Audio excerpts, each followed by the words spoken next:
অসহ্য গরমের দাবদাহে নাজেহাল আমরা সবাই এখন কমবেশি। সকলেই প্রত্যাশা করছি একটা দমকা কালবৈশাখীর। গতকাল অফিস থেকে ফিরে ক্লান্ত শরীরে একটু ঘুমিয়ে পড়েছিলাম।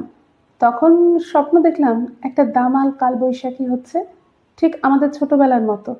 আর আমিও যেন আবার পৌঁছে গেছি সেই ফেলে আসা দিনগুলোয়। স্কুল থেকে ফিরছি, সন্ধে হব হব করছে। আকাশটা হঠাৎই কেমন যেন ছাই ছাই রং নিয়েছে। গুমোট গরমের অতিষ্ঠ হয়ে আমি জানালা খুলে তার পাশে বসেই হোমওয়ার্ক করছি। পরনে ন্যাতানে ফ্রক।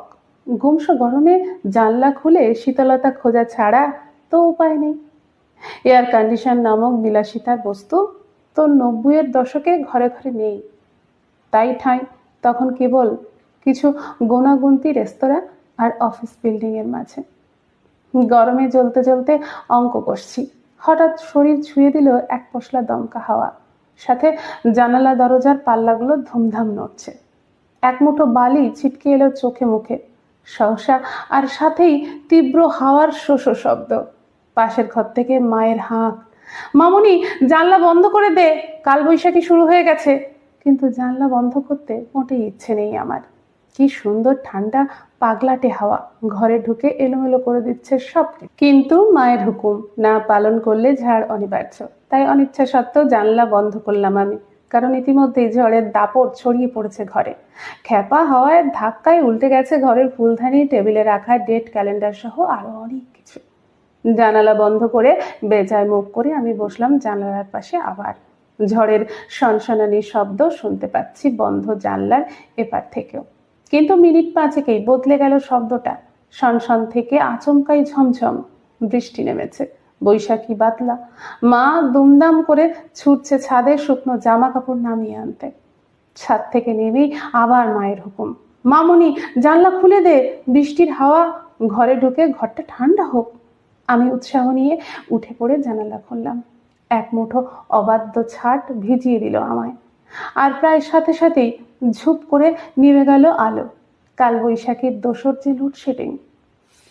মা কারেন্ট চলে গেছে, মোম দিয়ে যাও এ ঘরে। আমি গলা ছাড়লাম এবার।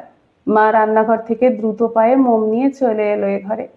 বোন কানে কানে ফিসফিস করে বলল, আর কারেন্ট না এলেই ভালো, বুঝলি, পড়তে হবে না তাহলে।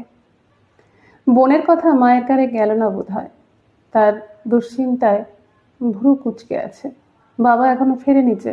লোকটা তো আর ছাতা নিয়ে বেরোয়নি, ভিজে যাবে তো। সকালে যা রোদ ছিল বুঝবেই বা কি করে। মা বলেই চলেছে আনমনে। এমন সময় দরজায় ঠক ঠক।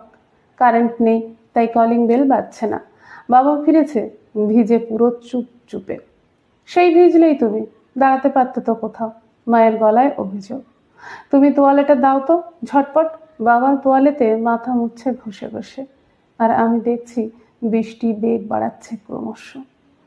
একটু পেঁয়াজি ভাজো তো, এই বৃষ্টিতে জমে যাবে। বাবার বায়নায় জিভে জল এলো আমার আর বোনের। মিনিট দশেকেই সারা বাড়িতে টাটকা ভাজাভুজির গন্ধে মম বাতাস। না, কারেন্টের আসার নাম নেই। তবে বৃষ্টি ধরে আসছে ক্রমশ। পাশের বাড়ির মিতুও এসে এসে বসেছে জানলার পাশে। আমার বন্ধুও, ওর নামটা বলছে জোরে জোরে, আর আমার দিকে তাকিয়ে হাসছে মাঝে মাঝে। আজি ঝোড়ো ঝোড়ো মুখর বাদল দিনে। রান্নাঘর থেকে ভেসে আসছে মায়ের গান। আর বাইরে ডোবার চারপাশ মুখরিত হচ্ছে ঝিঝি আর ব্যাঙেদের উল্লাস চিৎকারে। বৃষ্টির ঝমঝমও এতক্ষণে টিপটিপে পরিণত হয়েছে।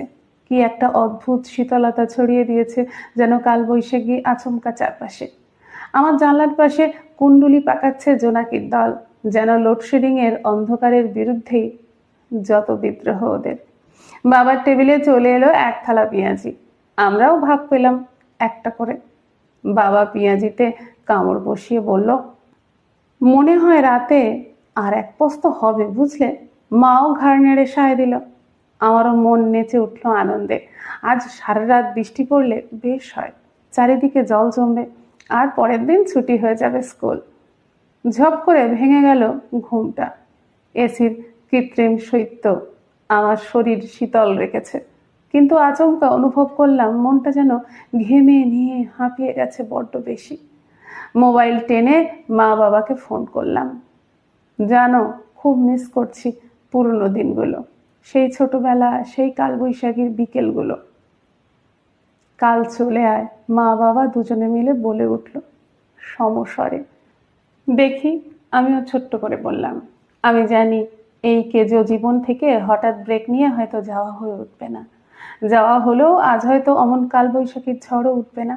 আর কালবৈশাখীর ঝড় যদি ওঠেও বা, আমি আর যে কোনোদিন ছুঁতে পারবো না ফেলে আসা সময়ের সেই সোদা গন্ধটাকে।